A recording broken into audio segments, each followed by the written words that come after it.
Un marido vio a su exmujer mendigando en la calle. Lo que sucedió después lo dije atónito y lleno de arrepentimiento. Hola amigos.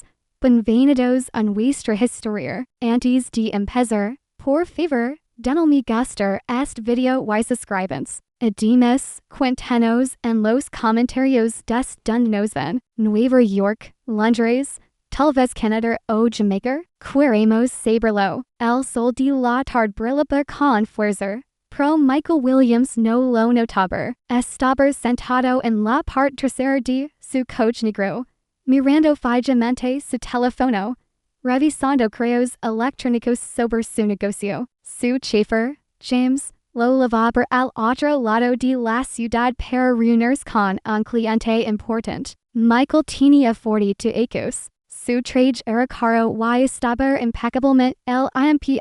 Su reloj costaba más que el coche de la mayoría de la gente. Parecer en hombre que lo tenía todo. Pero sus ojos se veían cansados, incluso tristes. Seguro, vamos por la ruta del casco antiguo, dijo James desde el asiento delantero. Hay obras en la avenida principal. De acuerdo. Lo que se para ligar más rápido, respondió Michael sin levantar la vista. El coche avanzaba suavemente por las calles. Al principio, pasaron junto altos edificios de cristal y restaurantes elegantes. Pero poco a poco, el paisaje cambió. Los edificios se volvieron más bajos y viejos. La pintura de las paredes se desprendió. Las calles estaban llenas de bachs. La gente caminaba con ropa sencilla, cargando pesadas bolsas. Michael finalmente levantó la vista del teléfono. No le gustaba esta parte de la ciudad. Lo incomodaba. Le recordaba cosas de su pasado,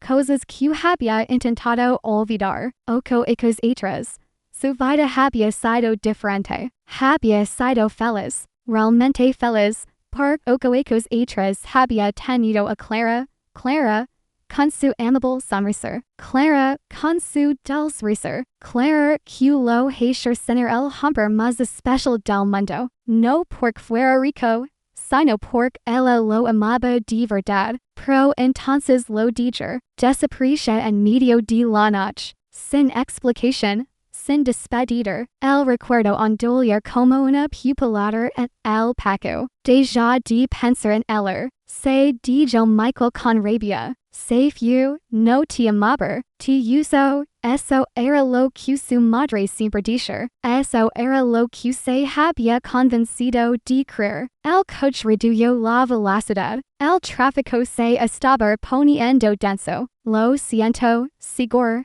dijo James. Hay muchos coches hoy. Michael suspiró y miró por la ventana. En la acera, vio a una anciana vendiendo fruta en un carrito de madera. Dos niños jugaban con un balón de fútbol roto en un solar polvoriento. Un hombre arreglaba una bicicleta con las manos cubiertas de grasa negra. De repente, el coche se detuvo por completo. Un semáforo en rojo. La mirada de Michael vagar por la calle, aburrida, simplemente observando a la gente pasar. Fue entonces cuando vio algo que le heló la sangre. En la esquina, cerca de una farola rota, una mujer estaba arrodillada. Tenía un trozo de cartón en las manos. Incluso desde dentro del coche, Michael pudo leer lo que ponía. Por favor, ayuden. Necesito dinero para medicinas. La mujer tenía la cabeza agacha. Su pelo estaba revuelto y enmarinado. Su ropa parecía vieja y sucia. Le temblaban las manos mientras sostenía el cartel. Michael sintió una extraña impresión en el paco. Algo en el le resultaba familiar. Solo una mendiga, murmuró, intentando apartar la mirada. La ciudad estaba llena de gente pidiendo dinero. Normalmente los ignoraba, pero no podía apartar la mirada. Algo lo atrajo de nuevo hacia él. Un coche pito detrás de ellos. El semáforo se había puesto en verde, pero James no se había movido. ¿Seguro?, preguntó James, al notar que Michael estaba paralizado. mirando por la ventana. Esper, susurró Michael. La mujer de la esquina se movía ligeramente. Una brisa le reparó al pelo de la cara. Y Michael la vio claramente. Sintió un escalofrío recorrer el cuerpo. La temblaban las manos. Se le seca la boca. Oh, no puede ser. Es imposible. Pero conocer es rostro. Lo había besado 1000 veces. Había memorizado cada detalle de es rostro durante los 3 años que llevaban casados. Clara, respira tan bajo que James no lo oyó. La mujer levantó la vista, instante, volviéndose al tráfico. Tenía los ojos cansados y tristes. Sus mejillas estaban más delgadas de lo que recordaba. Parecía que no había comido bien en meses, pero sin duda era ella. Clara era Clara. La mujer a la que había amado más que a su propia vida. La mujer que le había roto el corazón hace 8 años. Pero el coche, dijo Michael de repente. Seguro, respondió James, confundido. Pero el coche, gritó Michael. James se detuvo rápidamente, al lado de la carretera. Antes de que el coche se detuviera por completo, Michael abrió la puerta de golpe y saltar. El corazón le latió con fuerza. Sentía las piernas débiles. La cabeza le daba vueltas con 1000 preguntas. ¿Qué le ha pasado? Se quedó paralizado en la acera. Mirando fijamente al otro lado de la calle. Los coches pasaban a toda velocidad entre ellos. Sonaban las bocinas. La gente caminaba a su lado, chocando con él. Pero Michael no se percató de nada. Solo veía a Clara. Su esposa, su ex-esposa, era delirada en el suelo sucio, pidiendo limosna. La mujer que una vez lucha, en vestido de novia blanco y le prometió amarlo para siempre. La mujer que había bailado con él en la cocina. La mujer que lo besaba cada mañana antes de irse a trabajar. Ahora estaba allí, en la calle, con aspecto destrozado y desesperado. Michael sintió como si le hubieran dado un puñetazo en el estómago. Toda la ira que había cargado durante 8 años se mezcló de repente con la conmoción, la confusión y algo más. Algo parecido a la culpa. ¿Cómo había podido suceder esto? ¿Cómo había llegado esta situación? Un hombre de trage pasó junto a Clara y de caer unas monedas en un vaso a sus pies sin siquiera a mirarle. Clara susurró, gracias. Que Dios le bendiga, su voz. Michael laió por encima del ruido de la calle. Esa dulce y suave voz con la que solía en decir te quiero cada noche antes de dormirse. A Michael se le llenaron los ojos de lágrimas. Parpadeó con rabia para contenerlas. No voy a llorar. Mi dicha, mi abandono. Se merece lo que le haya pasado. Pero incluso mientras pensaba esas duras palabras, sus pies ya se movían. Caminaba hacia el paso de peatones. Caminaba hacia ella. No podía detenerse. Después de 8 años de incertidumbre, 8 años de rabia, 8 años de vacío, ahí estaba. Y necesitaba saber por qué. El semáforo se puso en verde. Michael bajó de la acera. El corazón le latió con fuerza al cruzar la calle. Te paso se sintió pesado. Clara seguía con la cabeza agacha, mirando el cartel de cartón que tenía en las manos. Michael se detuvo justo delante de ella. Su sombra se proyectó sobre su regazo. Clara levantó la vista lentamente, y se quedó paralizada. Abrió la boca, pero no le salía ningún sonido. El cartel de cartón se le resbaló de las manos. Sus ojos se abrieron desmesuradamente por la sorpresa. Clara, la voz de Michael se quebró. ¿Why Michael? Susurró ella. Durante un largo y doloroso instante, se miraron fijamente. El bullicio de la ciudad se desvaneció. La gente que pasaba desaparecer. El tiempo mismo pareció contener la respiración. Ocho ecos de silencio se cernían entre ellos como un muro invisible. Ocho ecos de preguntas sin respuesta. Ocho ecos de una historia de amor que terminó sin final. Los labios de Clara temblaron. Las lágrimas llenaron sus ojos y rodaron por sus mejillas. Michael apretó los pupos a los costados. Mil emotions lo invadieron de golpe. Conmotion, confusion, ira, dolor y algo más que uno quería nombrar. Como, empezó Michael, pro la voz le falar, trago saliva y lo intento de nuevo. Como lo hiciste? ¿Por qué estás aquí? No pudo terminar la phrase. Porque, como se le preguntaré alguna quien una vez amist más que a tu propia vida porque está heredado en una calcicia. Pidiendo limosna. Clara apartó la mirada. La vergüenza le inundó el rostro. Nunca quis que me vieras así, Cesar. Nunca, la mente de Michael daba vueltas. Sin preguntas le caben por salir de su boca a la vez. Pro lo único que podía hacer era quedarse allí.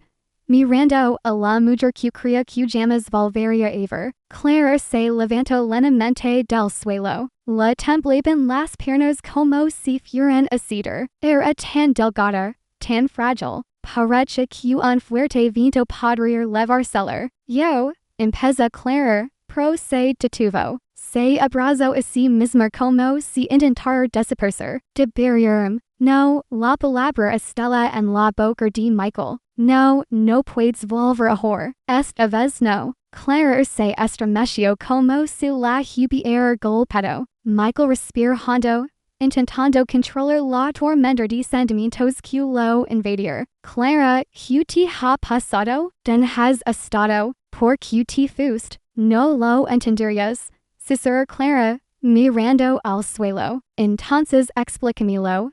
Dijo Michael con voz cada vez más alta. La gente que pasaba seguir para mirarlos. Pero él no le importó. Lega casar y simplemente te habías ido. ¿Tienes idea de lo que eso me hizo sentir? Te busco por todas partes. Pens que estabas herido. Pens que estabas muerto. Y luego pasaron los meses y me di cuenta de que simplemente no querías que te encontraran. Las lágrimas corrían por el rostro de Clara. Eso no es cierto. Entonces, ¿por qué? La voz de Michael se quebró. ¿Por qué me dejaste? Clara guardó silencio durante un largo rato. Cuando finalmente habló, su voz era tan suave que Michael tuvo que acercarse para oírla. Tu madre. Michael sintió como si le hubieran dado una bofetada. ¿Qué? ¿Tu madre? Clara repitió más alto esta vez. Finalmente lo miró y Michael vio un profundo dolor en sus ojos. Venía a verme todas las semanas después de casarnos. Al principio, solo decir cosas hirientes. Mi la madre estúpido. Decía que no sabía vestirme bien. Decía que estaba desenredando el apellido Williams. Y Michael se le hizo un nudo en la garganta. ¿Por qué no me lo dijiste? No quería causar problemas entre tal y tu madre. Dijo Clara, pens que si me esforzaba más, me aceptaría. Pero empire, me dijo que estaba arruinando tu vida, que todos se rían de ti por casarte con alguien como yo. Eso no es cierto. Por favor, déjame terminar. Interrumpía Clara con voz temblorosa. Podría haberlo soportado. De verdad que sí. Pero entonces se detuvo, temblando de pies a cabeza. Luego me amenazas reales. A Michael le temblaron las manos. Tenía un mal presentimiento sobre hacer dunt iba la historia. Si de verdad te amara, me iría. Continuó Clara con la voz quebrada. Dijo que me ruinaría la vida si me cuidaba. Dijo que tenía el dinero y el poder para asegurarse de que nunca pudiera trabajar ni vivir en ningún sitio. Dijo que me haría desaparecer. No, susurró Michael. No, no lo haría. Pero incluso mientras lo decía, sabía que era verdad. Conocer a su madre. Sabía que valoraba la reputación, y el status por encima de todo, incluso por encima de la felicidad de su propio hijo. Tenía tanto miedo, soloso Clara, estaba solo y el era tan poderoso, no sabía qué hacer, pensé que si me iba, tal vez podrías seguir adelante, tal vez podrías encontrar algo en que ella aprobar, algo en que pudiera hacer feliz sin ponerte en peligro. Peligro, Michael sintió que la ira le subir el pecho como fuego. El único peligro era mi madre. Clara, ¿por qué no me lo dijiste? ¿Me habrías creído? Preguntó Clara en voz baja. ¿Me habrías elegido en mi antes que a tu propia madre? La pregunta quedó suspendida en el aire entre ellos. Michael quiso decir que sí de inmediato, pero recordó que era hacer ocho ecos, joven, orgulloso, todavía desesperado por la aprobación de su madre. En finge que no la importaba no sabía que habría hecho. Y esa verdad dolía más que nada. Debí haber perdido, dijo Michael con voz ronca. Es era mi deber, proteger, y full. Ya pasó, dijo Clara, secondos las lágrimas con el dorso de la mano. Has seguido adelante con tu vida. Six teniendo éxito. Six viviendo en esa casa enorme. Y yo, se mira a sí misma. Con el vestido roto y las manos sucias. Estoy aquí. Michael la mir fijamente. Su rostro estaba envejecido, marcado por ecos de leche. Pero seguía siendo Clara. Seguía siendo la mujer a la que amaba. Un momento. ¿Acaso había pensado en amar? Presente. Apartó el pensamiento. Clara, necesito ayudarte. Por favor. Déjame dar dinero. Déjame. No, dijo Clara rápidamente. No quiero tu dinero, pero estás mendigando en la calle. Michael segaló el cartel de cartón en el suelo. No estoy mendigando por mí, dijo Clara en voz baja. Michael frunció el cejo. ¿Qué quieres decir? El rostro de Clara se contrajo. Nuevas lágrimas brotaron de sus ojos. Estoy mendigando por mi hijo. Las palabras golpearon a Michael como un camión. Mi hijo o hijo que Michael apenas pudo pronunciar la palabra. Su corazón latió con tan una fuerza que pensó que iba a explotar. Se llama Daniel, susurró Clara, tin ocho ecos. Y está muy enfermo. Michael sintió que la flaquea en las rodillas. Tenías un hijo de ocho ecos llamado Daniel. Tengo un hijo. Lo repitió como si decirlo en voz alta lo hiciera real. Clara asintió, con más lágrimas cayendo. Se parece mucho a ti. Los mismos ojos. La misma sonrisa. La misma forma de inclinar la cabeza cuando piensa. Ocho ecos. Se había perdido ocho ecos de la vida de su hijo. Ocho ecos de cumpleaños. De primeros días de colegio y de cuentos antes de dormir. Ocho ecos de ser padre. Dónde está? La voz de Michael sonaba urgente. Clara, ¿dónde está mi hijo? Está en casa, en nuestro apartamento. Pero Michael, la vem con él ahora mismo. No era una pregunta, era una orden. Michael, no lo entiendes. Estás enfermo. Muy enfermo. Y yo tengo tan mal aspecto. No quiero que veas donde vivimos. Michael la sujetó por los hombros con suavidad pero con firmeza. Clara, no me importa nada de eso. Tengo un hijo y está enfermo. La vem con él ahora mismo. Clara lo mira a los ojos y vio algo que la hizo sentir. De acuerdo, pero no está cerca. Tendríamos que ir en autobús. Mi coche está ahí mismo. Michael segaló al otro lado de la calle. Don Thomas seguir esperando. Con expresión confusa. Vamos, tomó la mano de Clara.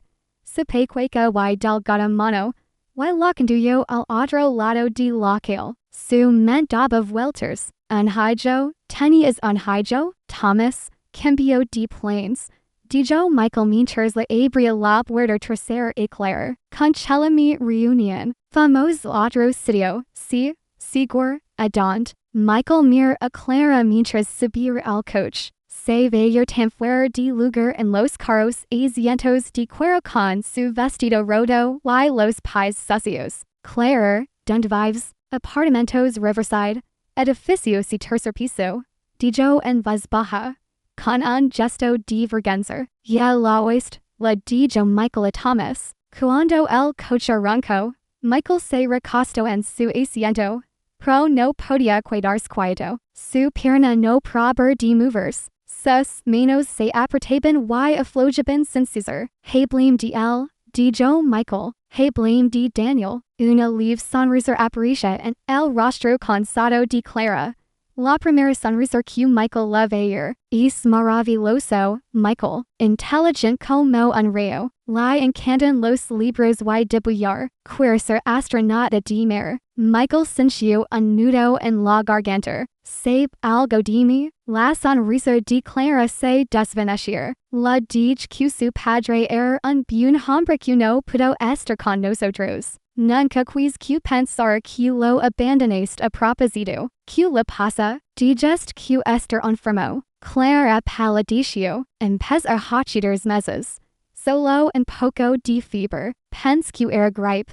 Pro no se lo quitaba. Se fue debilitando cada vez más. Lo llevé a la clínica gratuita y le hicieron algunas pruebas. Dijeron que se le quiebra la voz. Dijeron que es la sangre. Algo anda mal con su sangre. Me dieron el nombre de un especialista. Pro la consulta cuesta $300 solo por entrar. Y la medicina, rio con amargura. La medicina cuesta $2,000 alms. $2,000. Michael se gastaba eso en trajes, en relojes, en cenas que apenas se breber. ¿Por qué no vinistantes? Preguntó Michael. ¿Cómo y por hacerlo? Claire se para mirarlo. Te dejó ocho ecos. Te rompí el corazón. ¿Por qué ibas a ayudarme? Por es mi hijo. La voz de Michael se elevó. Si lo hubiera sabido. Clara, si hubiera sabido que estabas embarazada, habría movido silo y ter buscándote. Nada de lo que diera mi madre habría importado. Nada. Clara se cubrió el rostro con las manos y lloró. Esta vez no eran lágrimas silenciosas, sino sollozos profundos y temblorosos. Lo siento mucho. Creo que lo estaba protegiendo. Pensé que si me la llevar, tu madre nos dejaría en paz. Pro todo salía mal. No pude encontrar un buen trabajo. El dinero se acaba. Perdimos nuestro apartamento y tuvimos que mudarnos al barrio de Riverside. Y ahora Daniel está enfermo y no puedo ayudarlo y estoy mendigando en la calle como en don nadie. Basta, dijo Michael con firmeza. Extendió la mano y le paró suavemente las manos del rostro. Haces lo que crees correcto. Proteges a nuestro hijo. Pro ahora este aquí y voy a arreglar esto. ¿Entiendes? Voy a arreglarlo todo. Clara lo miró entre lágrimas. Esto no se arreglar solo con dinero. Michael, mírame, dijo Michael. El coche garaje una calle estrecha por detrás de viejos edificios de apartamentos. La pintura se desprendía de la mayoría. Las ventanas estaban rotas o cubiertas con cartón. Niños jugaban en la calle entre montones de basura. Isis. Clara se galó en edificio que parecía a punto de derrumbarse. Edificio si Thomas aparcó al coche y Michael saltó antes de que se detuviera por completo. Clara lo guió por una escalera que olía a mojo y basura vieja. La barandilla estaba oxidada y suelta. Las luces del pasillo parpadeaban. En el tercer piso, Clara se detuvo frente a una puerta. El número se colgaba torcido, apenas sujeto. Michael, antes de entrar, estimó Bill. Por favor, no te asustes por su aspecto. El corazón de Michael latió con fuerza. Abrió la puerta.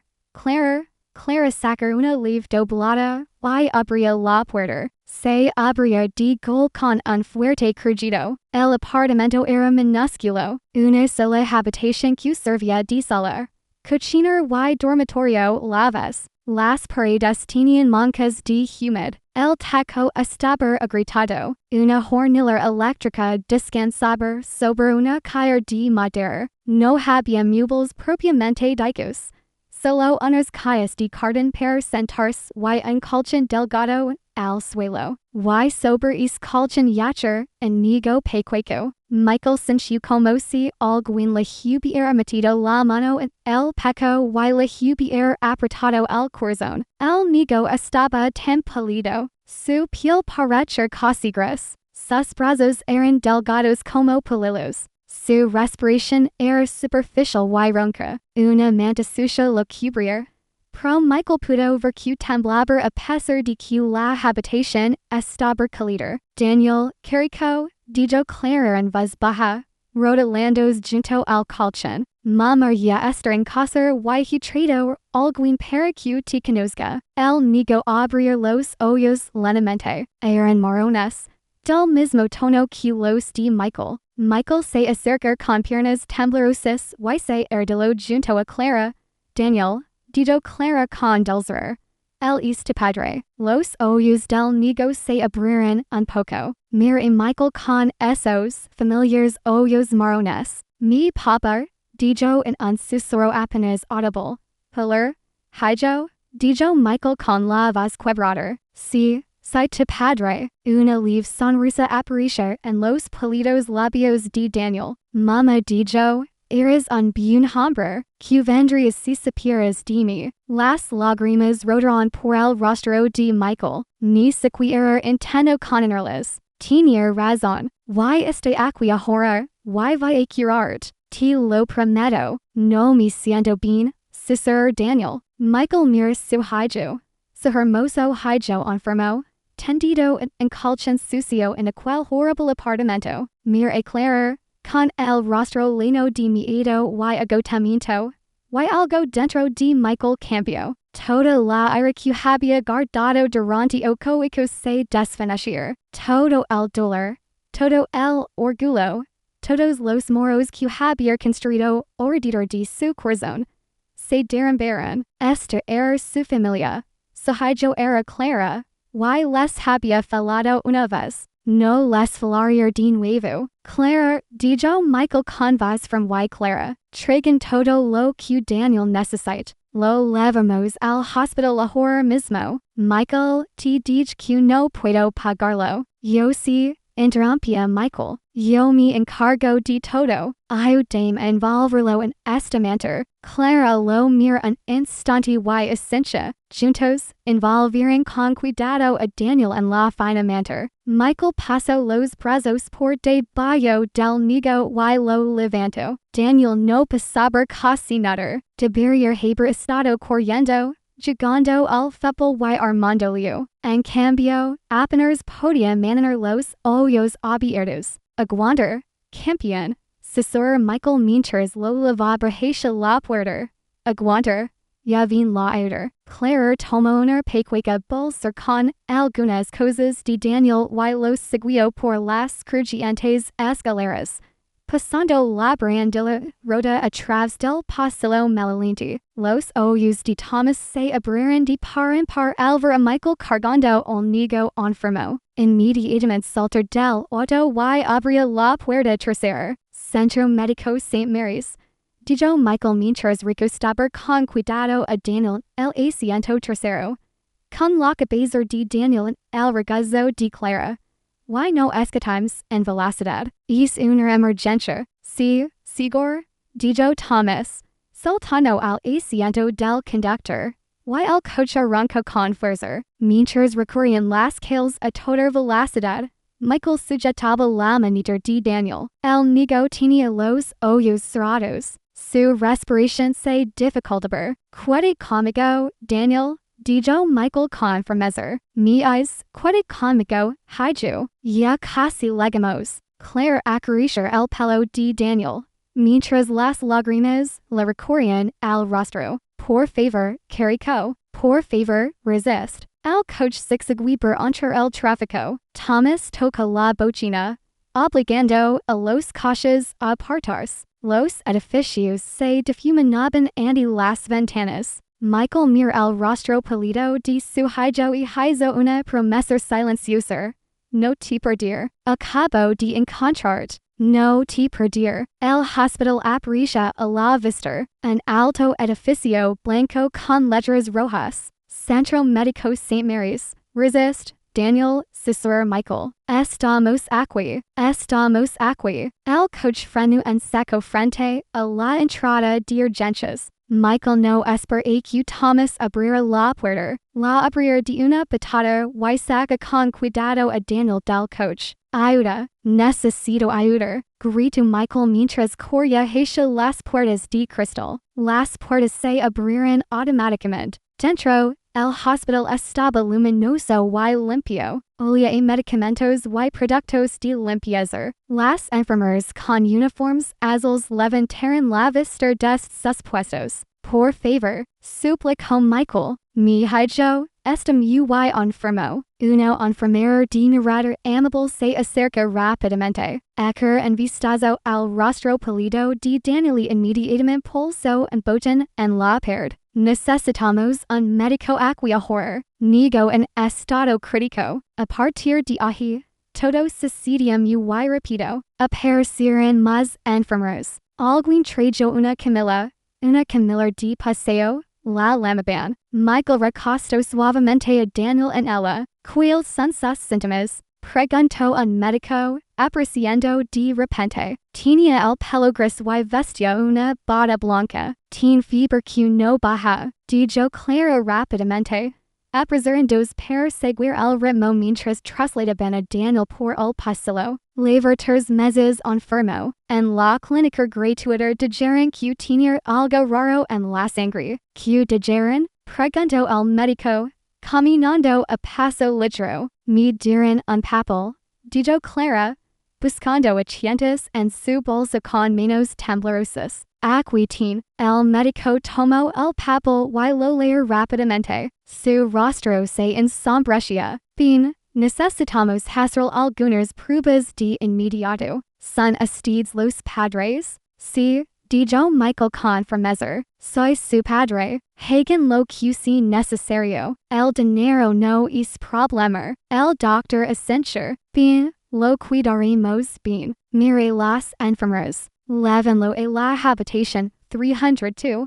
Necesito un análisis de sangre completo para detectar fluidos y comenzar con antibióticos de amplio espectro hasta que sepamos exactamente qué le pasa. Empujaron la camilla a través de otra puerta. Michael intentó seguirlos, pero una enfermera lo detuvo amablemente. Lo siento, seguro. Tendré que esperar aquí mientras lo examinamos y le hacemos las pruebas. No tardaremos mucho. Pero Michael empezó a protestar. Déjenlos hacer su trabajo.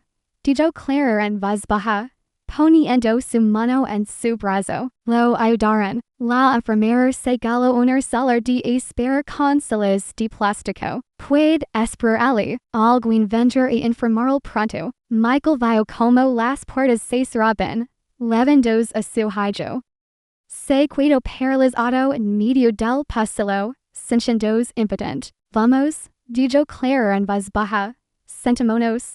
Caminaron hasta la sala de espera. Clara se sentó en una de las sillas, pero Michael no podía sentarse. Caminaba de un lado otro como un león enjaulado. Debería estar aquí con él, dijo Michael. Ten miedo. No conoce esta gente, es fuerte. Dijo Clara. Lleva 3 meses luchando contra esto. Es más fuerte de lo que parece. Michael dijo de caminar y mirar a Clara detenidamente por primera vez desde que habían llegado al hospital. Bajo la brillante luz fluorescente, pudo ver lo delgado que estaba, lo cansado. Su vestido estaba más gastado de lo que había pensado. Tenía un agujero en el zapato. ¿Cuándo fue la última vez que comiste? Preguntó Michael. Clara parpadeó. ¿Qué comida? ¿Cuándo fue la última vez que comiste una comida de verdad? Clara apartó la mirada. ¿Cómo? eso no es lo que te pregunt. Ir, dijo Clara en voz baja, como eros ir, Michael sintió que la ira le subir el pecho de nuevo. No hacer Clara, sino hacer sí mismo. Hacer su madre. Hacer toda la situación. Quedad aquí, vuelvo enseguida. ¿Dónde vas a comer? Michael, estoy bien. No tengo hambre. Vas a comer. Dijo Michael con firmeza. No puedes cuidar de Daniel si te desmayas. Camino por el pasillo hasta que encontró la cafetería del hospital. Era pequeña pero limpia. Con algunas personas comiendo en mesas de plástico. Michael fue al mostrador y compró todo lo que pudo cargar. Sándwiches, sopa, fruta, jugo, galletas. Cuando regresó a la sala de espera, los ojos de Clara se abrieron de par en par. Michael, es demasiado. Come, dijo, dejando la comida en la sala junto a él. Lo digo en serio, Clara tomó un sándwich con manos temblorosas. Le dio un pequeño mordisco, luego otro. Después empezó a comer más rápido. Como si su cuerpo de repente recordara lo hambriento que estaba. Michael se sentó a su lado y la observó comer. Sintió que algo se rompía dentro de él. Esta mujer, esta hermosa y bondadosa mujer, se había estado muriendo de hambre mientras él disfrutaba de cenas elegantes y tiraba las sobras. Lo siento, dijo Michael en voz baja. Clara lo miró masticando. ¿Por qué? Por todo, por no proteger de mi madre, por no encontrarte, por no estar ahí para ti y Daniel, por dejar pasar ocho hijos mientras lo acabas sola. Clara tragar y nega con la cabeza. No es tu culpa, no lo sabías. Debería haberlo sabido, dijo Michael. Debería haber buscado mejor. Debería haberlo hecho, Michael. Clara dijo su sándwich y lo mir. De verdad, lo mir. No podemos cambiar el pasado. Solo podemos arreglar el presente. Antes de que Michael pudiera responder, abrió una enfermera. Sigur Williams. Michael se puso de pie de un salto. Sí, como está, la enfermera sonrió. El doctor quiere hablar con ustedes. Sí, me siguen. Michael y Clara siguieron a la enfermera por un pasillo hasta una pequeña oficina. El doctor conoció de antes, estaba sentado en escritorio, mirando unos papeles. Por favor, siéntense, dijo el doctor. Michael y Clara se sentaron en las dos sillas frente al escritorio. La pierna de Michael se movía nerviosamente. Primero, permítame presentarme, dijo el doctor. Soy el Dr. Peterson.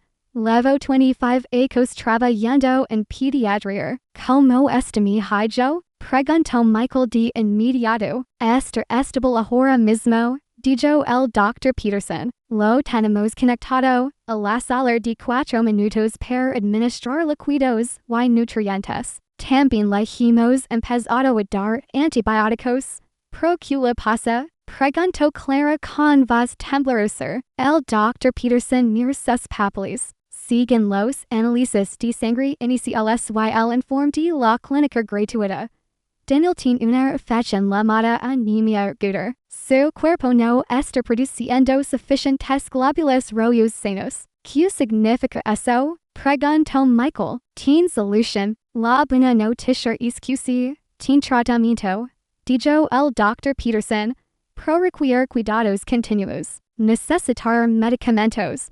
Transfusiones de sangre regulares y una vigilancia estricta. Con el tratamiento adecuado, los niños con esta afección pueden llevar una vida normal y saludable. Clara dijo escapar un suspiro de alivio. Gracias a Dios. Sin embargo, el Dr. Peterson continuó. Debo ser honesto. El tratamiento es caro. Solo la medicación cuesta unos $2,000 al mes.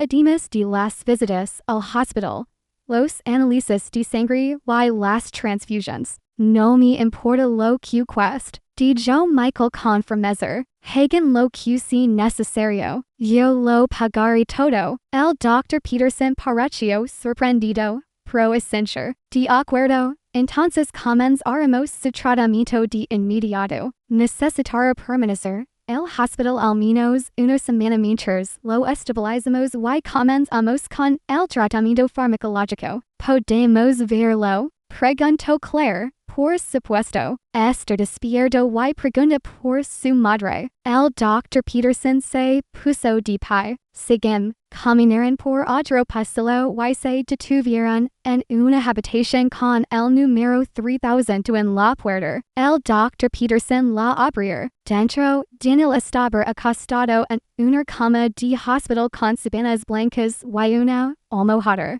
4 brazos estaban conectados a una bolsa de líquido transparente en un soporte. Se veía pequeño en la cama. Pro tenía los ojos abiertos y parecía más alerta que antes. Mamar la voz de Daniel en air débil. Pro se notaba el alivio carico. Clara corrió hacia la cama y la tomó la mano. ¿Cómo te sientes? Cansado, dijo Daniel. Pro el doctor dijo que la medicina me hará sentir mejor. Así es, dijo el Dr. Peterson desde la puerta. Faz y estar bien. Jovencito, te dejo con tus padres. Si necesitas algo, pulsar este botón. Se gallo un control remoto conectado a la cama. El doctor se fue. Cerrando la puerta silenciosamente tras de sí. Michael se quedó de pie al pie de la cama. Sin saber qué hacer. Se había perdido ojos. No sabía cómo ser padre. Y si decir algo inapropiado. Y si Daniel no lo caía bien. ¿Te quedaste? Dijo Daniel, mirando a Michael con esos familiares ojos morones. Claro que me cuido. Dijo Michael, con la voz quebrada por la emoción. Pense que tal vez te irías de nuevo. Dijo Daniel en voz baja. Como no sabías de mí antes. Michael sintió como si le hubieran clavado un pupil en el corazón. Rodea la cama y se ardiló hasta quedar a la altura de los ojos de su hijo. Daniel, escuchó con mucha atención. Michael dijo, no me fui. Nunca me fui. No sabía que existías. Pero si lo hubiera sabido. Si hubiera sabido en fuera por un segundo que estabas ahí fuera. Habría movido silo y tierra para encontrarte. ¿Entiendes? Daniel asintió lentamente. Y ahora que SEDT, continuó Michael. Nunca te abandonaré. Nunca, eres mi hijo, y voy a cuidar de ti y de tu madre. Te lo prometo. De verdad, los ojos de Daniel brillaron un poco más. De verdad, dijo Michael con firmeza. Dejo, me quedar aquí mismo. En esta habitación del hospital, hasta que te mejores. No me iré a ninguna parte. Una leve sonrisa apareció en el pálido rostro de Daniel. ¿Puedes contarme un cuento? Mamá me cuenta cuentos, pero está muy cansada. Michael miró a Clara. Estaba sentada en una silla junto a la cama. Y sus ojos ya se cerraban. Parecía que se iba a dormir en cualquier momento, claro. Dijo Michael, en no recordaba la última vez que se lo había contado alguien. Una historia. ¿Qué clase de historia quieres? Una historia sobre un superhéroe. Dijo Daniel. No que salvar a la gente. Michael pensó un momento. Luego comenzó. Eres una vez un hombre que se creía fuerte porque tenía mucho dinero y una casa enorme. Pero un día aprendía que la verdadera fuerza no viene del dinero, sino del amor. Mientras Michael contaba la historia, vio como los ojos de Daniel se cerraban lentamente. La respiración del niño se hizo más profunda y regular. Junto a la cama, Clara se había quedado dormida en la silla. Con la cabeza ladera, Michael siguió hablando incluso después de que Daniel se durmió. Con voz suave y dulce, habló del superhéroe que aprendía que el mayor poder del mundo era el de proteger a quienes amas. Cuando finalmente terminó, la habitación estaba en silencio. Salvo por el pedido de las máquinas y la respiración tranquila de Daniel. Michael se levantó y miró a su ordenador. Había un pequeño sofá contra la pared. Con cuidado, levantó a Clara. er tan litera q lo asusto y la lever al sofer, el murmuro algo dormitor. Pro no se aun nada. Despierter. Se quito la costosa chacuator del trage y la extendia sobre el como una manter. Luego, Michael acerca la silla a la cama de Daniel y se center. Extendia la mano y tomo suavemente la pequeña mano de su hijo. Ya los tengo, susurra Michael. A los dos, te tengo, y nunca te soltaré. Fuera de la ventana. El sol comenzaba a ponerse. To window el cielo de naranjar y rosa. Michael observaba como cambiaban los colors. Sin soltar a sus hijos. Por primera vez en 8 años. Michael sentir que estaba exactamente donde debiera estar. Pro incluso sentado allí. Una aire fría crecer en su pecho. Una aire dirigida una sola persona. Su madre. La señora Williams había hecho esto. Había aliado a Clara. La había robado ocho hijos de su vida con su hijo. Había causado todo este sufrimiento. Y pronto, muy pronto. Michael se aseguraría de que él entender exactamente lo que había hecho. Pro eso podía esperar hasta mañana. Esta noche se quedaría allí con su familia. Su familia. La palabra sonaba bien. Se sentía como volver a casa. Michael no durmió esa noche. No podía. Cada vez que trababa los ojos. Ver el rostro pálido de Daniel. Ver a Claire deliter en la calle con aquel cartel de cartón. Ver ocho hijos de la vida de su hijo que jamás recuperaría. Sus primeros pasos. Sus primeras palabras. Sus primeros días de escuela. Todo robado por el orgullo de su madre. Cerca de la medianoche. Una enfermera entra ver como estaba Daniel. Joven y de rostro amable. Como esta, preguntó Michael en voz baja. La enfermera revisó las máquinas y anotó algo en una tablilla. Está bien. Sus signos vitales son estables. Los cuatro sueros ya están haciendo efecto. Le sonrió a Michael. Deberías tener descansar. Lo cuidaremos bien. No puedo dormir. Admitir Michael. La enfermera mira a Claire, que dormía el sofá. Y luego a Michael, sentado en la incómoda silla. Descuidarlos mucho. Sí, dijo Michael, sorprendido de la facilidad con que le salieron las palabras. Más que nada, después de que la enfermera se marchara, Michael saca el móvil. Tenía 17 llamadas perdidas y 30 mensajes de texto. Su asistente. Sus socios, gente preguntando dónde estaba, porque había faltado a la reunión. Michael los borró todos sin leerlos. Luego hizo una llamada. Sonar 3 veces antes de que alguien contestara. Residencia Williams. Roberts. El mayordomo de su madre. Roberts, soy Michael. ¿Está despedir de mi madre? Seguro Michael. Es bastante tarde. Seguro. Su madre se retira hace horas. Despiértela, dijo Michael con frialdad. Dígale que necesito verla mañana a las 10 o'clock en su casa. Dígale que es importante. Hubo una pausa. Roberts conocer es tono. Sí, seguro. Le dar el recado mañana a primera hora. Gracias, Roberts. Michael colga. Mira el teléfono en instante y luego lo apaga. Lo que sucedió en su mundo de negocios podía esperar. Su familia era lo primero. Se levantó y caminó hacia la ventana. Desde el tercer piso, podía ver las luces de la ciudad centelleando en la oscuridad. En algún lugar, afuera, estaba su gran mansión vacía. Sus autos caros. Sus empresas exitosas. Todo parecer insignificant ahora. ¿De qué servía tenerlo todo si no tenías con quien compartirlo? Detrás de él, Clara se removió en el sofá. Michael se golpeó a mirarla, incluso dormida. Su rostro reflejaba preocupación. Como si no pudiera descansar del todo ni siquiera estando agotada. Michael se acerca y se acomodó la chaqueta para que la cubriera mayor. Claire abría los ojos lentamente. Michael, susurró, confundido, ¿qué hora es? Tarde o temprano, sigan se mire, vuelve dormir, pro clara se incorporar, frotandos los ojos. Mir a Daniel, que dormía plácidamente en la cama.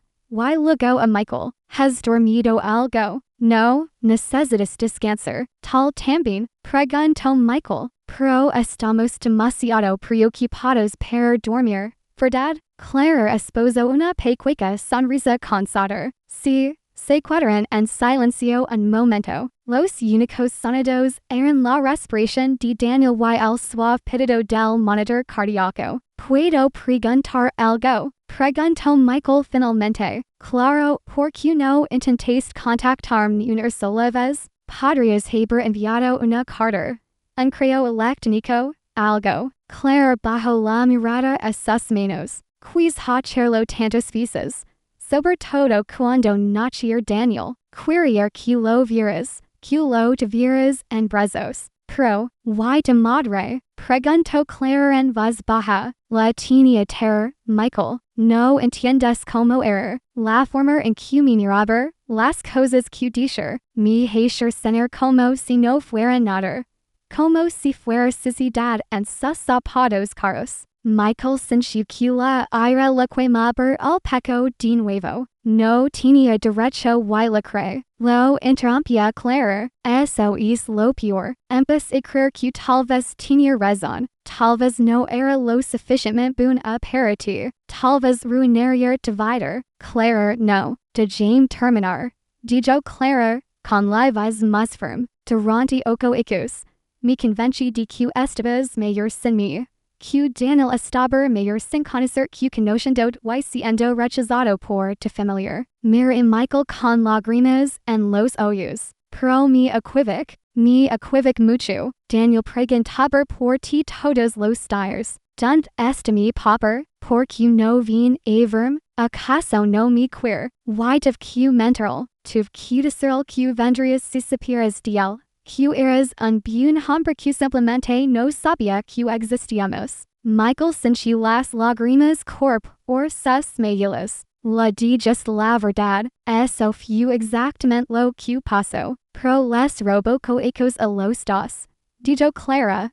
Y nunca podré devolvérselos. Es algo con lo que tendré que vivir para siempre. Michael se sentó junto a Clara el sofá y le tomó las manos. Clara me escuchó. ¿Qué pasó? Las mentiras, las amenazas, tu partida, no fue tu culpa. Eres joven, estabas asustada y embarazada. Mi madre usó su poder para manipularte. Si alguien tiene la culpa, somos él y yo. Tal, Clara pareció sorprendida. Debí haberlo enfrentado hace mucho tiempo. Dijo Michael, incluso antes de conocerte. Sabía cómo era, controladora, le importaba más el dinero y el estatus que la gente, pero fui débil, quería su aprobación, en me dir a mí mismo que no eres débil, dijo Clara en voz baja, lo fui, insistió Michael, pero ya no mañana voy a ver a mi madre y me aseguraré de que entiende lo que ha hecho, veré saber que destruye la felicidad de su propio hijo. Veré saber que tiene un nieto que casi muere por su culpa. Los ojos de Clara se abrieron de par en par. Michael, ¿qué vas a hacer? Voy a decir la verdad. Dijo Michael simplemente. Y luego tomaré una decisión. El era tal y Daniel Michel. No quiero interponerme entre tal y tu madre. No lo harás. Dijo Michael con firmeza. Él se interpuso entre nosotros. Antepuso el orgullo al amor, el estatus a la familia. Y ya no voy a permitir que controle mi vida. Clara le apretó las manos. ¿Estás seguro? Sigue siendo tu madre. Y Daniel es mi hijo.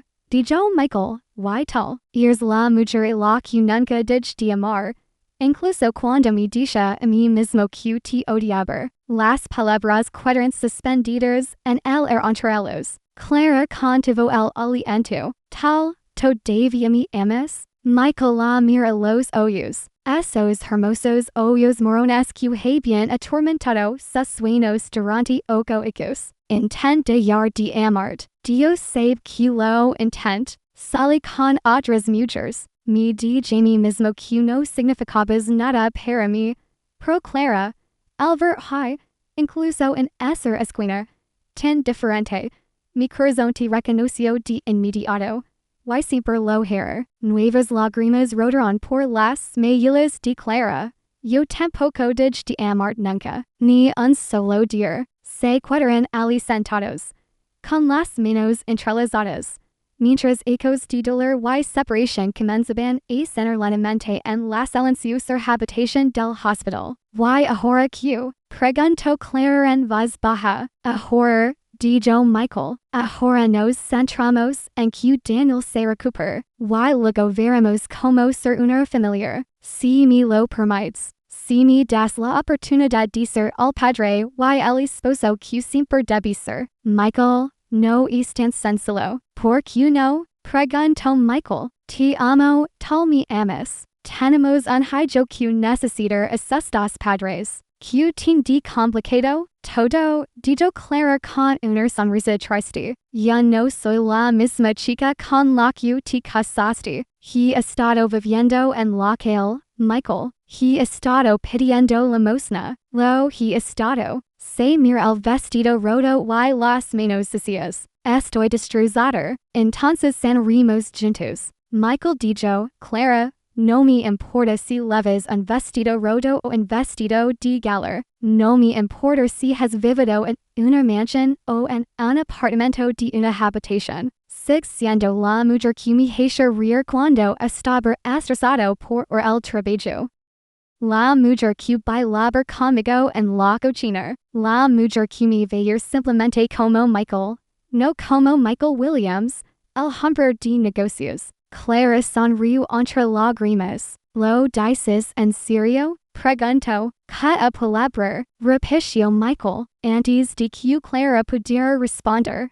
Una vecesitor habló desde la cama. ¿Significa esto que papá va a vivir con nosotros ahora? Michael y Clara se giraron y vieron a Daniel observándolos con ojos soñolientos. Hola, campeón, dijo Michael, levantándose y acercándose a la cama. Pensé que estabas dormido. Lo estaba, dijo Daniel. Pero me desperté y te hablar. Mira a su madre. Mamá, ¿estás llorando? Lágrimas de alegría, carico. Dijo Clara, secando los ojos. Solo lágrimas de alegría. Daniel mira a Michael con seriedad. ¿De verdad te vas a quedar? ¿Lo prometes? Michael se sentó en el borde de la cama y tomó la manita de Daniel. Daniel, voy a decir algo, y quiero que siempre lo recuerdes. Un hombre vale lo que valen sus promesas. Y te prometo que no me iré a ninguna parte. Voy a estar aquí para ti todos los días. Voy a rensegar cosas,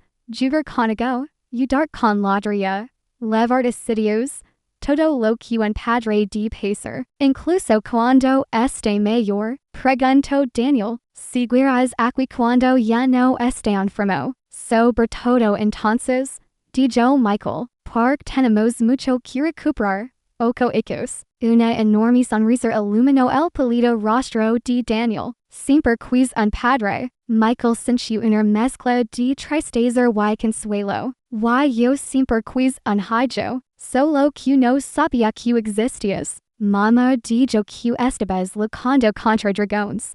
Dijo Daniel. Michael mira a Clara confundido. Clara sonrió tímidamente. La dije que estabas muy lejos luchando contra dragones. Por eso no pudiste volver a casa. Bueno, dijo Michael mirando a Daniel. Ya terminé de luchar contra dragones. Ahora estoy aquí para luchar por ti y por tu mamá. Nada ni nadie volver a hacerles daño. Daniel bostezó. Me alegra que hayas vuelto de los dragones. Yo también, amigo. Yo también. Ahora duerme un poco. Necesitas descansar para recuperarte. ¿Me contarás otra historia? Preguntó Daniel. Claro, dijo Michael. Commence ondo otra historier. Esther trataba de un príncipe que fue a buscar y su familia perdida. Los ojos de Daniel se cerraron lentamente. Su respiración se volvió profunda y regular. Michael siguió hablando hasta que estuvo seguro de que Daniel estaba completamente dormido. Entonces se levantó y miró a Clara. La dijiste que estaba luchando contra dragones. Preguntó con una pequeña sonrisa. Clara se encogió de hombros. Era mayor que decir la verdad. Que su padre no sabía que existía porque su abuela era una. Se detuvo. Está bien, dijo Michael. Mañana voy a luchar contra el verdadero dragón. Y esta vez voy a ganar. Clara se levantó y se acerca a él. Le acarició suavemente la cara. Ten cuidado, tu madre es peligrosa cuando se siente acorralada. Yo también, dijo Michael. Pronto lo descubra. Se quedaron muy cerca, casi rezandos. Michael podía oler el cabello de Clara. Incluso sin lavar, seguir oliendo aler. A jugar, gracias, susurró Clara. ¿Por qué? Por no odiarme, por perdonarme, por estar aquí. Michael la atrayó hacia en un suave abrazo. Clara se tensa, instante. Luego se relajó contra él. Estaba tan delgada que podía sentir las costillas. Vamos a arreglarlo todo. Le susurró Michael al oído. Te lo prometo, Clara, todo va a estar bien. Permanecieron así un largo rato, abrazados en la silenciosa habitación del hospital mientras Sucedió dormía plácidamente cerca. Afuera, la ciudad despertaba. El cielo pasaba del negro al azul oscuro. Pronto amanecería. Y pronto Michael se enfrentaría a su madre. Pero por ahora, en ese momento, tenía todo lo que necesitaba. Su hijo, su Clara, su familia. Lo demás vendría después. La mañana liga lentamente. El sol se filtra por la ventana del hospital. Bajando todo con una suave luz dorada. Michael seguía despierto. Había pasado la noche alternando entre sentarse con Daniel y quedarse de pie junto a la ventana, pensando en que le diría a su madre. Alrededor de la cita, entró otra enfermera con las bandages del desayuno. El olor a comida despertó a Clara. Buenos días, dijo la enfermera alegremente. Como está nuestro paciente hoy? Daniel abrió los ojos y sonrió. Me siento mejor, que bien. La enfermera revisó sus 4 monitores. El doctor vendrá pronto a verlo. Mientras tanto, aquí tiene el desayuno. Tenemos huevos, tostadas y jugo de naranja. Colocó una mesita auxiliar junto a la cama de Daniel y puso la bandera sobre él. Luego le dio otra bandera a Clara y una para ti. Mamá, tal también necesitas manejar fuerte. Gracias, dijo Clara en voz baja. La enfermera miró a Michael. Seguro, que le traiga una bandera también. Por favor, dijo Michael. Se dio cuenta de que no había comido desde el almuerzo de ayer. Cuando la enfermera regresó con el desayuno de Michael, sonrió. Ustedes transforman una hermosa familia. Después de que se fue, los tres comieron juntos. Daniel pudo sentarse en la cama y comer solo. Lo que hizo que a Clara se le llenaran los ojos de lágrimas de felicidad. Ya te estás poniendo más fuerte, dijo, acariciando el cabello. La medicina es mágica, dijo Daniel con la boca llena de huevos. Michael rió. De verdad, no es magia, amigo, es ciencia. Pero sí que parece mágico, ¿verdad? Comieron y hablaron, y por un rato, se sintió casi normal, como si siempre hubieran sido una familia. Pero Michael no dejaba de mirar el reloj de la pared. 9 o'clock, 9:15, 9:30. Finalmente, a las 9:45, Michael se levantó. Tengo que irme. Clara lo miró con miedo en los ojos. Tengo una reunión con mi madre a las 10 o'clock, dijo Michael. Es horror, Michael. Quizzes deberías esperar. Quizzes no hay más esperas, dijo Michael con firmeza. Esto termina hoy. se acerca a la cama de Daniel y le beso la frente. Vuelvo en seguida, de acuerdo, a donde vas, preguntó Daniel, tengo que hablar con alguien. Dijo Michael, alguien que necesita aprender una lección importante. ¿Es una mala persona? Preguntó Daniel inocentemente. Michael hizo una pausa. ¿Cómo le dices a tu hijo que vas a hablar con su abuela? Una abuela que existencia ni siquiera conocer. Alguien que tomó decisiones muy malas. Dijo Michael con cautela. Y necesito asegurarme de que entienden que esas decisiones lastimaron a la gente. Daniel sintió seriamente.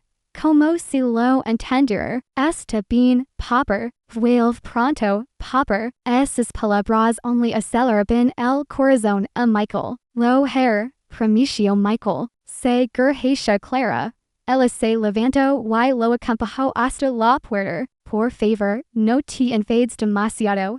Dijo Clara en voz baja. La arhachi que la gente diga cosas de las que se arrepiente. No dir nada de lo que me arrepiento.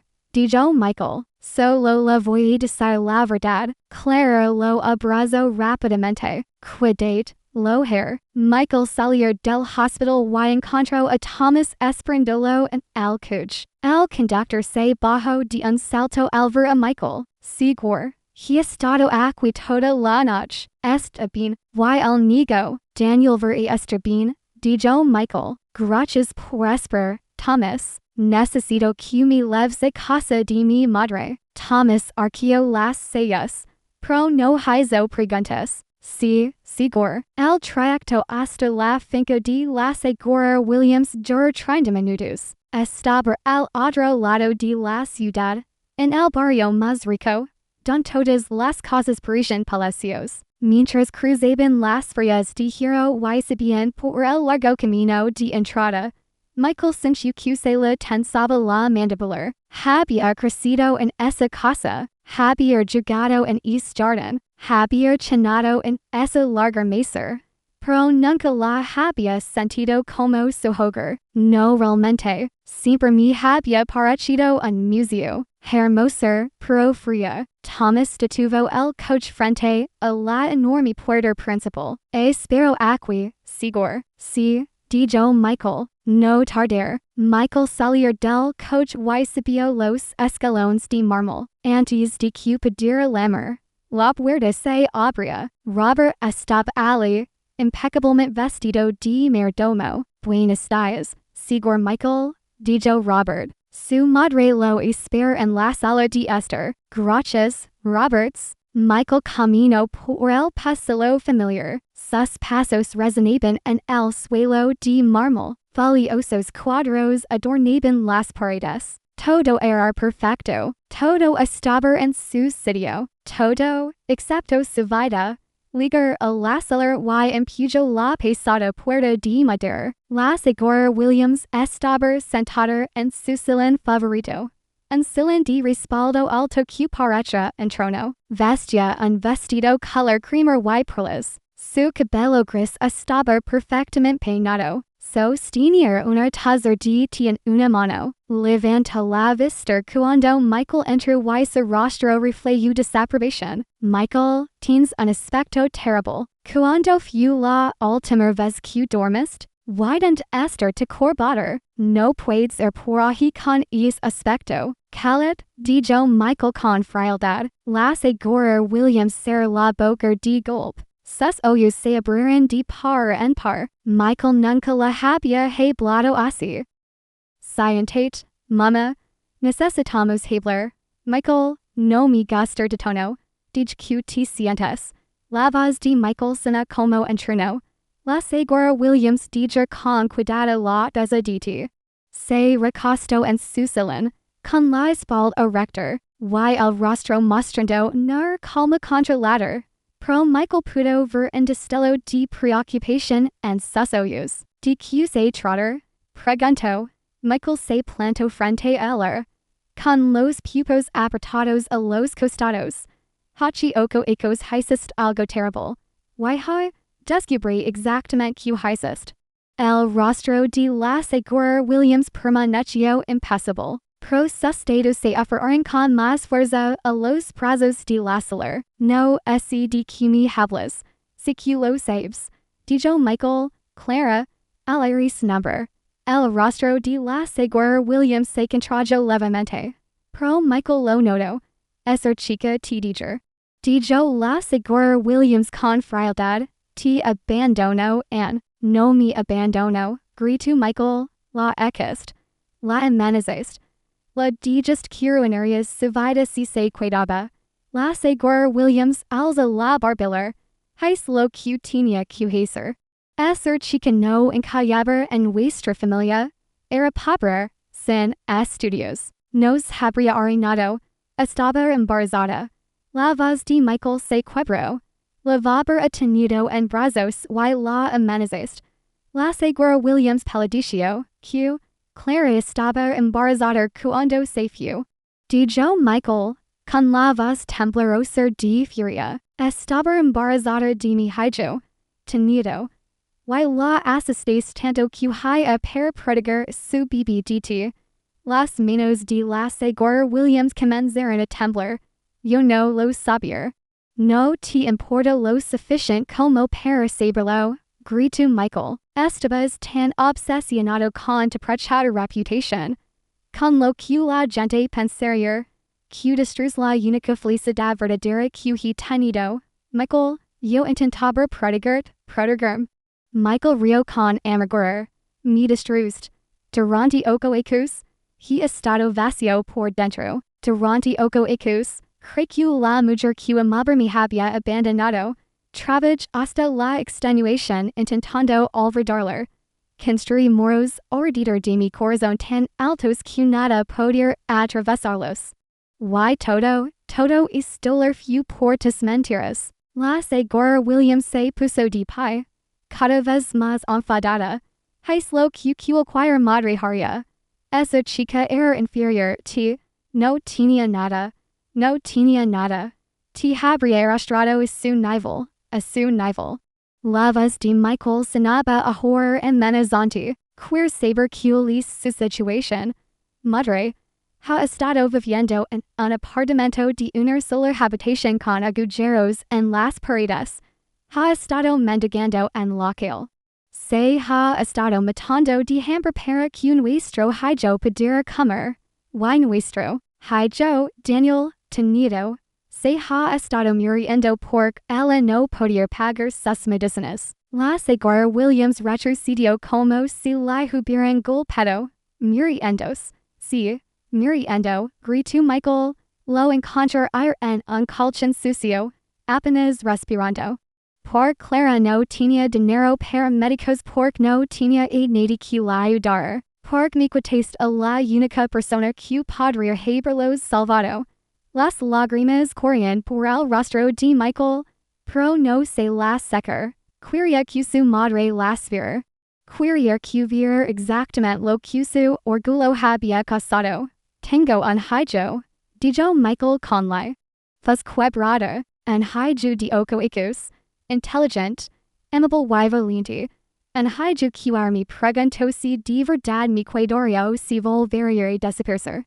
Un niño de 8 años que había pasado toda su vida preguntándose por qué su padre no lo quería. La Segura Williams se recostó en su silla. Su rostro palideció por completo. Le temblaba la mano. No quis decir eso. Cicero. No sabía nada del niño. Pensé que solo quería tu dinero. Ella nunca quiso mi dinero. Michael dijo que me amaba. Me amaba por quien era. No por lo que tenía. Ella fue la única persona en toda mi vida que me vio simplemente como Michael. No como Michael Williams, heredero de una fortuna. No como Michael Williams, exitoso hombre de negocios. Simplemente Michael. Simplemente yo. Se acerca su madre. Clavando sus ojos en los de ella. ¿Why me quitaste eso? Me quitaste 8 años con mi hijo. Me quitaste la oportunidad de estar presente cuando naciera.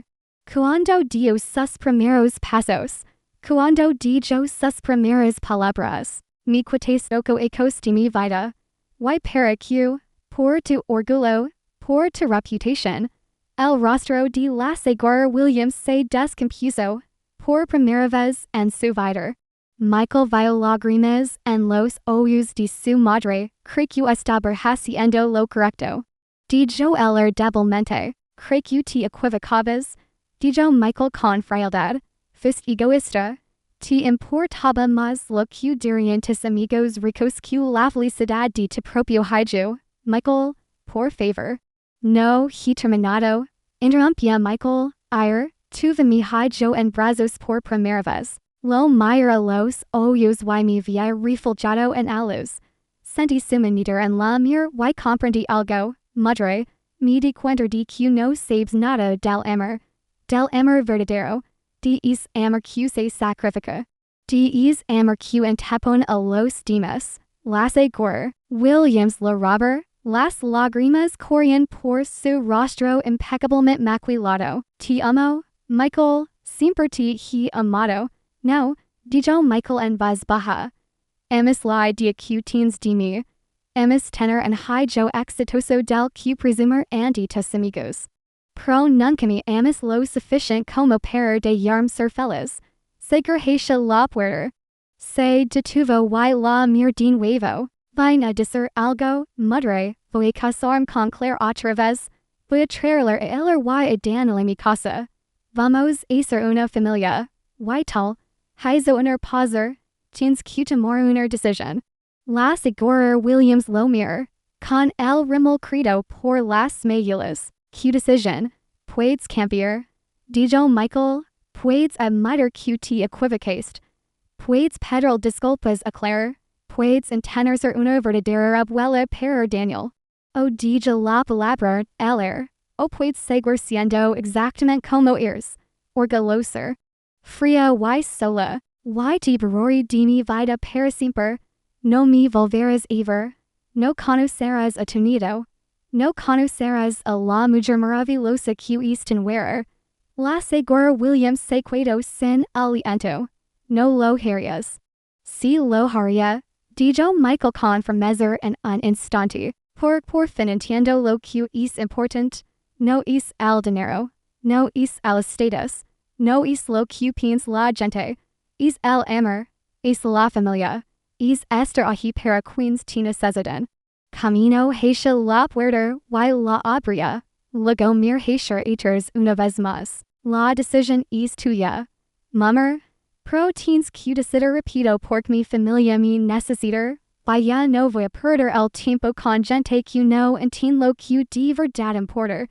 Dicho esto, Michael salió. Camino a grandes zancadas por el pasillo. Sus pasos resonando tras él. Oyó a su madre Salazar. Una parte de él quería volver. Al fin y al cabo, seguía siendo su madre. Pero la mayor parte. La que había sostenido su hijo moribundo. La que había visto a Clara mendigando en la calle. Siguió caminando. Roberts le abrió la puerta. Seguro. Está todo bien. Todo va a estar bien. Roberts, dijo Michael, por primera vez en 8 años. Todo va a estar bien. Bajó los escalones y subió al coche. De vuelta al hospital. Seguro. Preguntó Thomas. Sí, dijo Michael. Le vim a casar, y mientras el coche se alejaba de la mansión don había crecido. Michael no miró atrás. Miró hacia adelante. Hacia el hospital. Hacia su hijo. Hacia Claire. Hacia su verdadero hogar. Michael regresó al hospital sintiéndose más ligero que en ellos. Era como si hubiera cargado un peso enorme sobre sus hombros y por fin se lo hubiera quitado de encima. Cuando entró en la habitación de Daniel, Clara lo miró con ansiedad. ¿Cómo te fue? Michael se sentó a su lado y le tomó la mano. La contó. ¿Cómo te alegre? Sobre Daniel. Sobre lo que nos costó. ¿Qué dijo? Preguntó Clara nerviosa. No mucho. Dijo Michael. Pero me escuchó. De verdad me escuchó. Si cambiar o no. Se encogía de hombros. Eso depende al ahora. Daniel estaba sentado en la cama coloreando un libro que le había traído una enfermera. se veía mucho mayor que tenía color and las mayores. Pupper, Lama Daniel, mirror, heis and debullo de nosotros. Michael se acerca y mir el debullo. Eran tres figuras de palitos tomados de la mano. Una alter, una mediana y una pequeña. Encima de ellas, Daniel había escrito con letras temblorosas, mi familiar. Michael sintió un nudo en la garganta. Es perfecto, hijo. El resto del día transcurrió con tranquilidad, el doctor Peterson pasó a saludar y se mostró satisfecho con la evolución de Daniel. La medicación está haciendo efecto más rápido de lo que esperaba. Está respondiendo muy bien. ¿Cuándo podrás acosar? Preguntó Claire. Damisel otros 5 o 6 días, dijo el drive da Peterson. Quiero asegurar de que este estable antes de darle el alter. Después de que el médico se marcar, Michael y Claire se sentaron con Daniel a leer libros y contar historias. Por primera vez en 8 años, Michael se sintió completo. El horror de comer, una enfermera trajo las bandages de comida. Mientras comían, el teléfono de Michael se apaga. Lo encendía esa misma macana. Era un mensaje de Roberts. Seguro, pense que debería saberlo dot lastra. Williams no ha salido de su habitación en toda la macana. Me pedía que cancelara todas sus citas de la semana. Dice que no se encuentra bien. Michael le mostró el mensaje a Claire. Está enferma. Preguntó Claire con preocupación. Michael se sorprendió. ¿Estás preocupado por ella después de todo lo que te hizo? Claire bajó la mirada a sus manos. Sigue siendo tu madre y la abuela de Daniel. No la odio, Michael. Solo le tengo miedo. Ya no tienes por qué tener miedo, dijo Michael con firmeza. No dejaré que te vuelva a hacer daño. La tarde se convirtió en noche. Michael llamó a su asistente y le dijo que no iría a la oficina durante al menos una semana. Encárgate de todo lo que puedas. Si hay alguna emergencia, llámame, de lo contrario, me tomo unos días libres. Su asistente se quedó atónito. En días ecos trabajando para él. Michael nunca se había tomado más de 2 días libres seguidos, esa noche.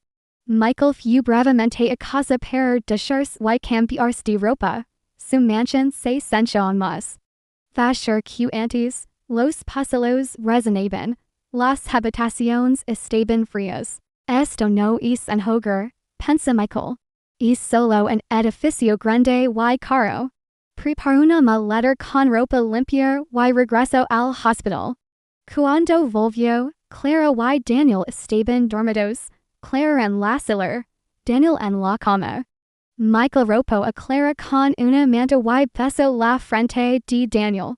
Luego, se acomodó en el incómodo sofá para pasar otra noche. Pasaron 3 días. Daniel se fortaleció cada día. Empezó a comer más más. Incluso preguntó si podía caminar por el pasillo. Pronto, las enfermeras le dijeron.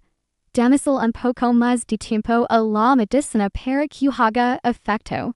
Michael pasaba todos los días en el hospital. Aprendía sobre las cosas favoritas de Daniel. Le encantaban los dinosaurios.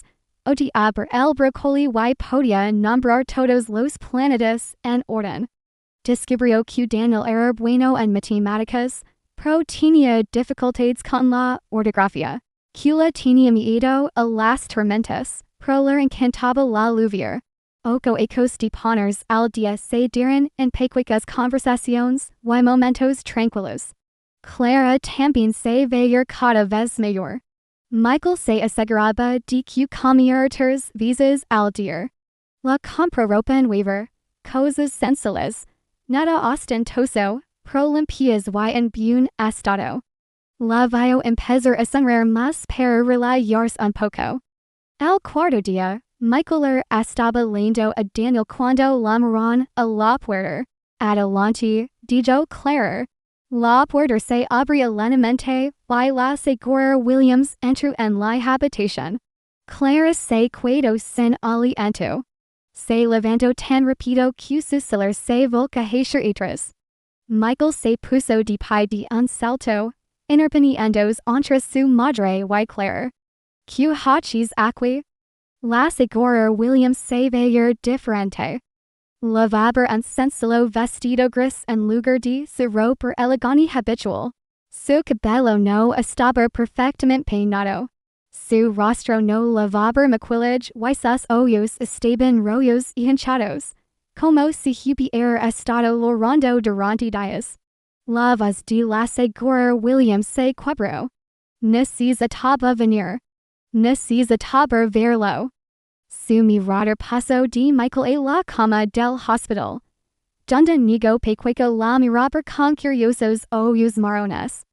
La señora Williams se lleva la mano a la boca. Lágrimas frescas rodaron por sus mejillas. Se parece mucho a ti, le susurró a Michael, cuando tenías su edad. Mamá, si viniste aquí a causar problemas. Empezó Michael. No, lo interrumpió la señora Williams. Mira Clara, que estaba paralizada contra la pared, con el miedo refugiado en su rostro. Clara, ¿puedo hablar contigo, por favor? No, dijo Michael con firmeza. Ya le has dicho suficiente. Pero Clara puso la mano en el brazo de Michael. Está bien. De ella hablar. Clara, no tienes que hacerlo. Lo así, dijo Clara en voz baja. Pero tal vez necesito oír lo que tengo que decir. Michael mira a su madre con ojos duros. De acuerdo, pero me quedo aquí. Y si dices una sola palabra cruel, una sola, te echo yo mismo. La señora Williams asintió. Dio unos pasos hacia él, pero no demasiado. Parecer temerosa de que Clara pudiera oír. Clara, comenzó la señora Williams con voz temblorosa. Vine a decir algo que debe haber dicho hace ocho años. Algo que debe haber dicho el día que te conocí. Respira hondo. Lo siento. La habitación quedó en completo silencio. Incluso la máquina pareció calarse. Siento mucho las cosas horribles que te dije. Continuó la señora Williams, con lágrimas cayendo por sus mejillas. Siento haber tratado como si no valieras nada. Siento haber amenazado. Siento haber alejado. Y, sobre todo, su voz se quebró por completo. Siento haber quitado a tu hijo a su padre. Haber quitado esos ocho años. Eso es algo que jamás podré reparar. Clara se quedó muy quieta, con los ojos muy abiertos. Me dije a mí misma que estaba protegiendo a Michael, dijo la señora Williams. Me dije a mí misma que no eras lo suficientemente buena, que lo lastimarías, que solo querías su dinero. Pero la verdad es, bajo la mirada hacia sus manos. La verdad es que estaba celosa. Susurró Clara. Lo hiciste feliz, dijo la señora Williams. Realmente feliz. Lo vi en sus ojos cuando te miré. Sonreía más. Parecer más ligero. Y me di cuenta de que yo nunca lo había hecho tan feliz. Ni una sola vez en su vida. Michael sintió como si le hubieran dado un puñetazo en el estómago. Nunca antes había oído a su madre admitir debilidad. Nunca la había oído admitir que se había equivocado. Lo creí para que tuviera éxito. La señora Williams siguió siendo rica, poderosa, pero yo nunca le enseñé a ser feliz. Y entonces le gastó y le mostré la felicidad sin siquiera intentarlo. Y en vez de estar agradecida, sentí celos. así que lo destruí. Finalmente, alza la vista hacia Clara, con el rostro lleno de dolor y arrepentimiento. Destruí lo mejor que le había pasado a mi hijo. Y last time, una joven inocente que solo quería amarlo. No hay disculpas suficient por lo que hice. No hay palabras que pueden deshacer el dolor que cause, pero necesito que lo sepas. Lo siento muchísimo. Las manos de Clara temblaban. Las lágrimas corrían por sus mejillas. Porque me dices esto horror, porque me estoy muriendo. Dijo la señora Williams en voz baja. Todos se quedaron helados. ¿Qué? Preguntó Michael. La señora Williams esposó una triste sonrisa. No inmediatamente. Los médicos dicen que me quedan quizás 5 años, quizás menos. Tengo un problema en el corazón. Río con amargura. Que apropiado, ¿verdad? Por fin tengo que aceptar que mi corazón ha estado roto todo este tiempo. Michael se sintió marido. Madre yo. Déjame terminar, dijo la señora Williams con suavidad. Cuando mi honor, lo primero que pensé, cuando vendrá a mi funeral. Y me di cuenta de que probablemente nadie realmente se preocupa por mí. Tengo dinero. Tengo una casa grande. Tengo amigos importantes. Pero no tengo amor. No es amor verdadero. Mire Michael. Tenías razón en todo lo que me dijiste.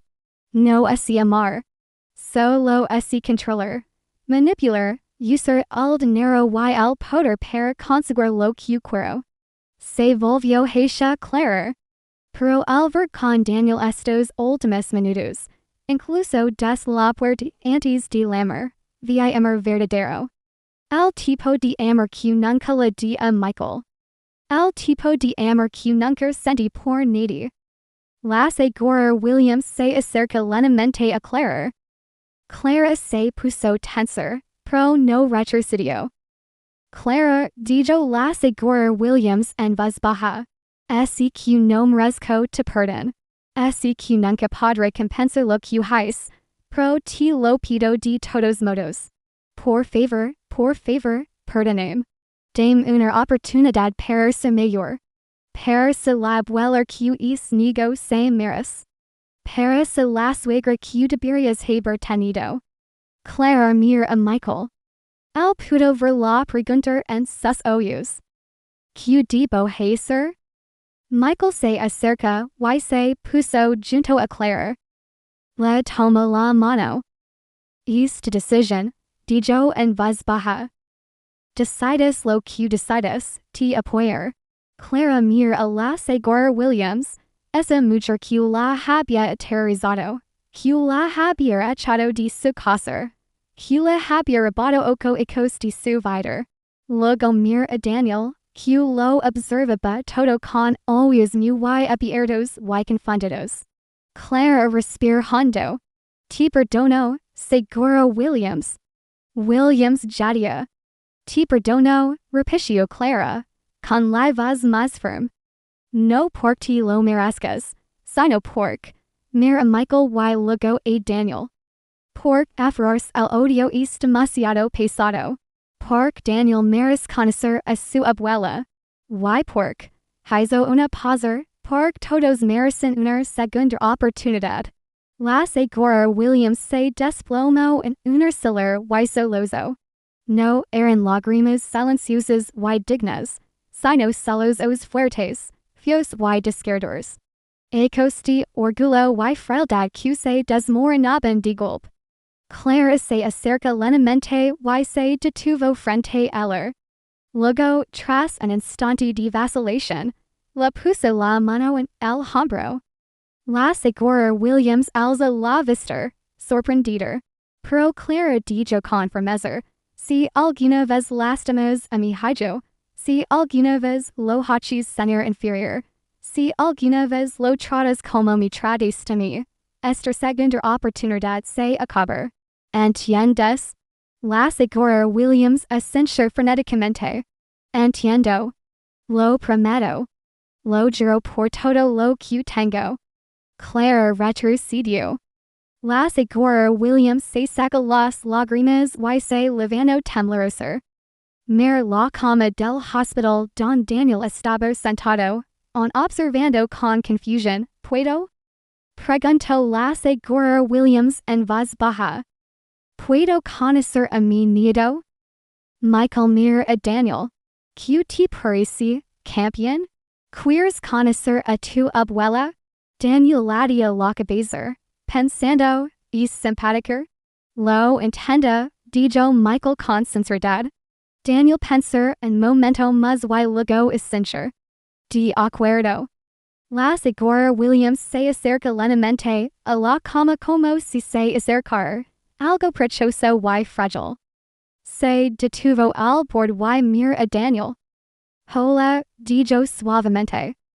Me llamo Elizabeth, pero puedes llamarme abuela si quieres. Hola, abuela, dijo Daniel. Luego, con la inocente sinceridad de amigo, preguntó, ¿por qué estás triste? La señora Williams rió entre lágrimas. Porque perdí mucho tiempo, carico. Tiempo que podría haber dedicado a conocer. Está bien, dijo Daniel simplemente. Ya estás aquí. Esas cuatro palabras. Ya estás aquí, parecieron quebrar algo en la señora Williams. Se tapó la boca con la mano y volvió a llorar. Es hermoso, le susurró a Michael. Es tan hermoso. Lo es, convino Michael. Y es inteligente y amable, igual que su madre. La señora Williams mira a Clara. De verdad. La mira. Me equivoco mucho contigo. No eres inferior a nosotros. Eres mayor que nosotros. Clara nega con la cabeza. No soy mayor. Solo soy diferente. No, dijo la señora Williams con firmeza. Estás mayor. Sabes amar desinteresadamente. Eso es algo que el dinero jamás podrá comprar. La señora Williams se quedó en el hospital 2 horas este. Se sentó junto a la cama de Daniel y lo escuchó hablar de dinosaurios en el espacio. No lo interrumpía ni lo corrigió. Simplemente escuchó. Lo escuchó de verdad, con asombro en los ojos. Cuando una enfermera vino a revisar los signos vitales de Daniel, la señora Williams preguntó, ¿está recibiendo la mayor atención? ¿Necesita alguien especialista? ¿Mayores medicamentos? Mamá, dijo Michael con dulzura. Está recibiendo todo lo que necesita. La señora Williams asintió, pero Michael pudo ver sus dedos temblando nerviosamente sobre su bolso. Antes de irse, lo apartó a un lado. Quiero ayudar, dijo en voz baja. No para comprar el perdón. Así que no puedo hacer eso, pero tengo dinero. No deberías tener que pagarlo todo tal solo. Puedo pagarlo, dijo Michael. Lo así, dijo la señora Williams. Pero déjame hacer esto. Déjame ayudar a mi nieto, por favor. Es lo menos que puedo hacer. Michael mira a los ojos de su madre y vio algo que nunca antes había visto, humildad. Está bien, dijo finalmente gracias. La señora Williams le apretó la mano. Gracias por darme una oportunidad. Después de que se fue, Clara suspiró profundamente. Eso fue lo más difícil que he hecho en mi vida. ¿Perdonarla? Preguntó Michael. Sí, dijo Clara. Una parte de mi quería gradual que no merecía conocer a Daniel que miré su hiju, que estaba dibujando otra imagen. Pero aferrarme al rencor solo nos haría daño a nosotros, no a él. Michael abrazó a Clara. Eres increíble, lo sabes. Clara sonrió contra su pecho. Aprendi hachi mucho tiempo que el perdón no es para la otra persona. Es para uno mismo. Es elegar la paz en lugar del dolor. Si estás después de su ingreso, den el cuidado de alter del hospital da el doctor. Peterson les dio instrucciones detalladas sobre su medicación y las citas de seguimiento. Tendrá que volver cada 2 semanas para análisis de sangre. Explicar el drive. Peterson. Y si muestra algún signo de fiebre o debilidad, tráiganlo inmediatamente. Lo haremos, prometió Michael. Mientras se preparaban para irse, Clara parecía nerviosa. Michael, ¿a dónde vamos? De vuelta a los apartamentos Riverside. Michael nega con la cabeza. No, vienen a casa conmigo, los dos. A tu mansión. Los ojos de Clara se abrieron de par en par. Michael, no puedo. Si puedes, dijo Michael con firmeza. Esa casa ha estado vacía demasiado tiempo.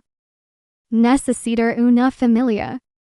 Necesitamos estar juntos. Claire bajo la mirada hacia su vestido desgastado. Incluso con la ropa nueva que Michael la había comprado. Todavía se sentía fuera de lugar. No pertenezco a un lugar así. Michael le levantó la barbilla con suavidad. Perteneces a don yo este. Y Daniel pertenece con sus dos padres juntos. Daniel, a quien leverban en silla de ruedas aunque a poder caminar, siguen las normas del hospital, intervino, over la casa de Popper. Clara rió. Está bien, iremos. El camino el trayecto hasta la mansión de Michael duró 40 minutos.